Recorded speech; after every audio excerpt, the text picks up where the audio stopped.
41 tahun 81 loh. Itu ada satu kardus ditaruh di depannya sekarang Bang Muamalat lah tuh seberangnya. Di Jakarta ya? Jakarta. Itu ternyata potongan-potongan manusia. Jakarta tahun 1981. Pagi itu guys, di Jalan Jenderal Sudirman, jalan yang terkenal banget nih sama padatnya aktivitas, padatnya kegiatan orang yang aktif-aktif banget pada pagi hari itu digegerkan dengan sebuah penemuan 2 buah kotak kardus yang tergeletak begitu saja di trotoar jalanan nih guys. Dan penemuan kardus ini juga membuat momen yang bersejarah banget nih dalam kriminal di Indonesia, karena kardus ini berisi potongan tubuh manusia yang dipotong menjadi 13 bagian.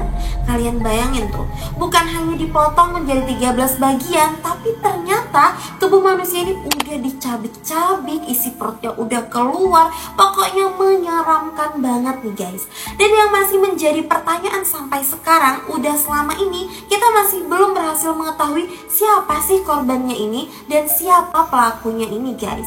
Karena memang kejahatannya ini terlihat sangat brutal, tapi pekerjaan yang rapi banget guys, sampai dia menjadi salah satu kasus kriminal yang gak terungkap sampai hari ini. Dan kasus kriminal ini lebih dikenal dengan kasus Setiabudi 13.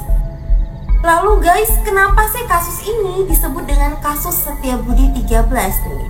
Disebut sebagai kasus Setiabudi 13 karena kasus ini terjadi di Jalan Jenderal Sudirman, Kelurahan Setiabudi, Jakarta Selatan. Dan untuk 13-nya diambil dari potongan tubuh manusia yang ditemukan di kardus tersebut berjumlah 13 bagian. Makanya sampai saat ini dikenangnya sebagai kasus Setiabudi 13. Lalu gimana sih ceritanya tentang penemuan mayat ini? Langsung aja kita bahas. Ini dia ceritanya.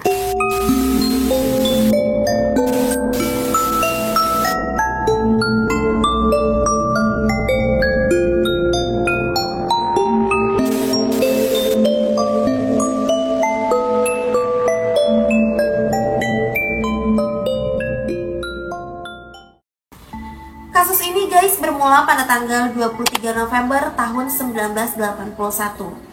Pada pagi itu sekitar pukul 8, 2 orang satpam dari PT Garuda Mataram Indonesia atau Audi Indonesia yang bernama Surya Jaya dan Adi Permana menemukan 2 buah kardus yang tergeletak begitu saja di depan trotoar kantor mereka nih guys.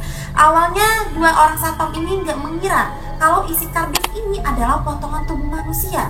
Mereka berpikir mungkin ini isinya sampah atau ada orang iseng yang naruh baju bekas atau hal-hal gak penting lainnya nih guys. Namun saat mereka deketin, ternyata kardus ini mengeluarkan bau yang sangat-sangat menyengat banget guys. Baunya tuh lebih ke amis dan juga ada kayak cairan-cairan aneh tuh yang keluar dari kardus tersebut. Bukan hanya itu, kardus tersebut juga dikerubuni oleh lalat-lalat nih guys. Mereka mikir kalau isi kardus ini mungkin bukan sampah biasa, takutnya. Jadi mereka inisiatif buat ngelapor dulu ke kantor kepolisian. Nah, karena di Jalan Jenderal Sudirman tersebut ramai banget dan padat banget sama aktivitas kendaraan, di sana terdapatlah polisi lalu lintas guys. Mereka pun langsung ngelapor sama polisi lalu lintas ini, "Pak, di depan kantor saya tuh ada kardus yang isinya tuh aneh banget dan mencurigakan." Namun karena pada saat itu polisinya lagi sibuk ngatur lalu lintas, dia belum sempat nih untuk ngecek kardus yang dilaporin tadi. Jadi kardus tersebut masih tergeletak lah di depan kantor itu.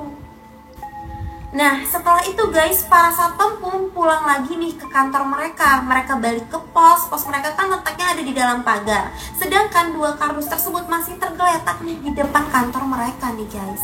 Gak lama dari situ guys, lewatlah 2 orang pemulung yang seperti biasa pemulung ini selalu ngambilin sampah, botol bekas, dan memang nyari barang-barang rongsokan nih guys. Gak pikir panjang, 2 orang pemulung ini mendekatilah si kardus ini guys. Karena aksi pemulung ini gak terpantau lagi sama 2 orang satpam tersebut. Mereka ngangkatlah kardus yang berisi nggak tahu apa tadi, diangkat mereka. Tapi kok mereka ada yang janggal nih saat ngangkat kardus ini. Kok rasanya berat banget kardus ini, isinya kayak bukan sampah biasa gitu guys. Bukan hanya itu yang menjadi pusat perhatian juga, kardus ini ngeluarin bau lebih ke busuk dan amis banget. dan juga guys dikelilingin sama lalat-lalat hijau nih.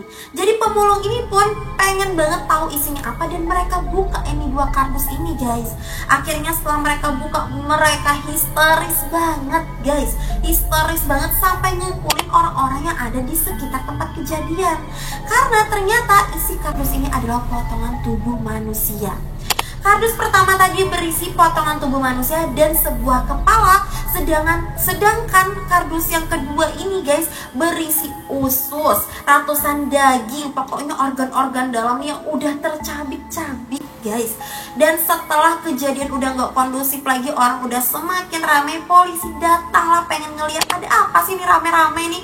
Setelah polisi datang, polisi kaget juga nih sama kardus yang ditemuin ini, dan polisi langsung melakukan olah TKP pada saat itu juga. Nah guys, setelah itu polisi menginterogasi orang-orang yang ada di sana nih guys. Bukan hanya itu guys, orang-orang di sana tuh udah ada yang pada muntah, udah ada yang pokoknya walah ngelihat isi kardus ini. Polisi yang pada saat itu udah ngelihat isi kardus ini adalah potongan tubuh manusia, langsung ngebawa kardus ini ke rumah sakit yang ada di RSCM Jagakarsa untuk dilakukan otopsi. Nah pada saat itu guys, dokter yang ditunjuk untuk melakukan otopsi adalah seorang ahli forensik yang bernama Dr. Munim Idris yang sekarang udah almarhum nih guys.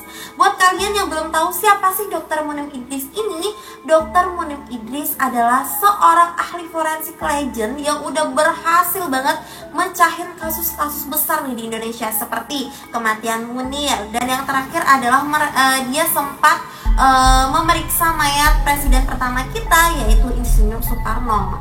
Nah menurut Dr. Munim Idris ini, mayat yang ada di dalam kardus itu sebenarnya udah dimutilasi atau dipotong-potong, dicacah-cacah 1-2 hari sebelum kardus tersebut ditemukan. Sedangkan dari ciri-ciri fisiknya nih guys, menurut Dr. Munim Idris, ia adalah seorang pria yang berusia 18-21 tahun, memiliki tubuh yang tegak dan agak sedikit berisi dengan tinggi badan 160 cm nih guys. Dan dia juga memiliki beberapa tahi lalat nih di sekitar tubuhnya. Bukan hanya itu guys, ternyata ada beberapa kejanggalan lagi nih yang ditemuin sama Dr. Munim Idris ini guys. Ada beberapa bagian anggota tubuh dari mayat ini yang hilang, seperti anus, kandung kemih, dan juga pankreas. Sebenarnya ini anggota tubuh yang gak masuk nih dalam list penjualan anggota tubuh manusia. Jadi kalau seandainya mayat ini dibunuh untuk dijual organ tubuhnya, kayaknya nggak masuk kayak gitu. Organ tubuh yang hilang itu seharusnya kan ginjal, jantung yang bisa dijual, tapi ini malah kayak anus, kandung kemih, pankreas, kan nggak bisa dijual gitu guys. Nah, hal lain yang bikin bingung nih guys, menurut Dr. Munim Idris, kalau mayat tersebut sidik jarinya masih ada ditinggalin sama pembunuh ini. Muka, telapak kaki, jari-jari, sidik jari bersih, gak ada goresan sedikit pun. Seakan-akan kalau pembunuh ini pengen ngasih tahu nih sama polisi siapa yang ngebunuh mayat ini nih guys. Tapi anehnya meskipun sidik jarinya ada, sampai sekarang kasus ini gak terungkap guys. Yang uniknya, wajahnya tidak diapa-apakan. Telapak tangan masih ada, telapak kaki masih ada.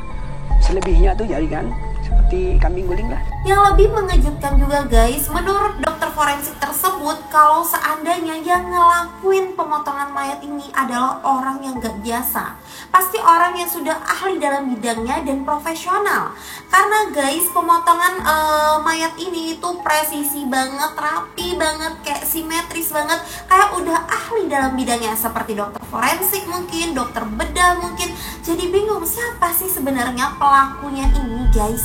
Nah, akhirnya guys, berdasarkan dari hasil otopsi tersebut dan beberapa petunjuk yang ditemukan dari dalam kardus itu, seperti kantong plastik yang digunain untuk membungkus mayat itu tuh guys, ada tulisan nama toko dan nama jalan. Terus juga ditemukan koran tersebut tuh koran tanggal 19 Agustus tahun 1981 yang ditemukan di dalam kardus tersebut juga dijadiin polisi sebagai petunjuk untuk dia menemukan siapa sebenarnya mayat ini dan siapa sebenarnya pembunuhnya guys.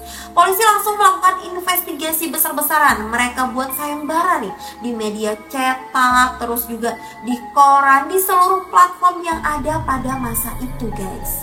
Dan polisi pun kemudian membuat pengumuman nih sama seluruh masyarakat, siapapun yang ngerasa kehilangan keluarganya boleh banget datang buat ngelaporin nih guys. Akhirnya sampai tanggal 26 November tahun 1981, sayembara itu pun terus berlanjut nih guys. Seluruh warga, ada ratusan masyarakat nih yang datang ke kantor kepolisian. Ada yang nunjukin foto, ada yang ngelakuin, pokoknya semuanya ngelakuin beberapa tes dan hasilnya nihil guys. Gak ada satupun masyarakat yang cocok dengan jasad ini guys.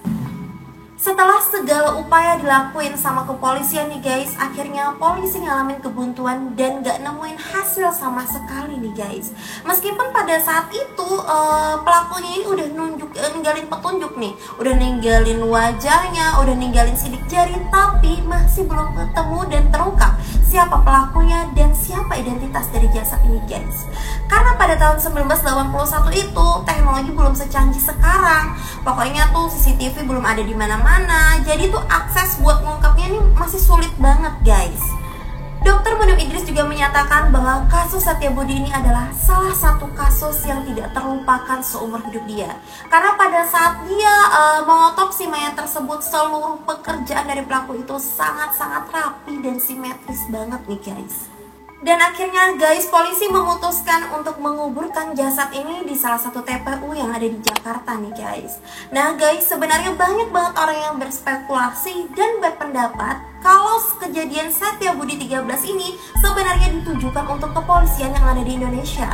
Karena kasus ini seakan-akan menantang nih sama kepolisian kita. Ditaruh di tempat terbuka, dikasih petunjuk seperti sidik jari, wajah dari korban itu masih lengkap banget bersih, gak ada goresan. Bisa nggak polisi Indonesia nih mengungkap nih kasus ini, siapa pelakunya dan siapa sih identitas dari jasad ini gitu guys. Ada juga yang mengatakan kalau kasus ini adalah bagian dari balas dendam seorang yang sakit hati pada korbannya nih guys. Jadi menurut pendapat kalian sebenarnya kasus Setiabudi 13 ini lebih mengarah kemana nih? Boleh banget kalian tulisin di kolom komentar, dan kalian boleh juga tulisin kalian mau cerita apa lagi dari aku, dan kita ketemu lagi di video-video berikutnya. Jangan lupa subscribe dan like ya, bye bye.